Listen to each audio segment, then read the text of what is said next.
India ke hannagai Prime Minister Rajiv Gandhi ki humudra nipanlak suba mapok numit puning singduna state asina Ngasi Sadbhavana Diwas natraga harmony di ki thoram ahanma battalion Manipur Rifles ki banquet hall da chingnem na pangthokhre ngasi ki thoram adu da Manipur ki Chief Minister Biren Singh yaw na tai Cabinet Minister MLA makok thongba police amadi civil ki official ki asaruk yaki thorom ki manung chana saruk yaki ba pumnamak na leipak asida matoina leiminanava ingna chikna leiminanava haina wasak lominaki thoram adu da wangang na duna chawkhatpagi lamjel da hojikti Prime Minister Narendra Modi ki lamjing makada leipak asi chawkhatna ba thabak paikhalakpa leptrui haiki mari chawkhatpada leipak adu matam ge lelusin reviewing adugi asan mien sanai nai daba durba sanjaja decision warat apagi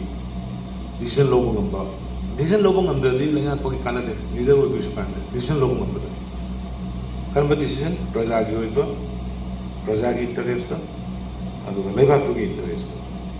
aduna sigumba yamna maru oiba numit sida miyamna leiba sigi damukta sadwa bhavana gi pasuk log duna adum sai kuding e pelai ngasi soi khoina lo ri wasak lobo dori bani aduna ikhoi palan thora masi aseng bawan to su masak mun khang ba sangi sai haijam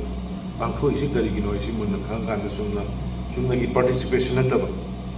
aduna maling ni sakulaba leibak singi marak tam oi ri ba ikhoi gi leiba si ngasi su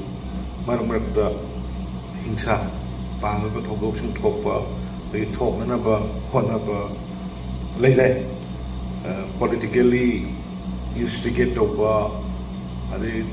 politically defeated group na all the time government dugi supporters don't know what na ba masi hauna sane adubo limit ma ina haje there should be a limit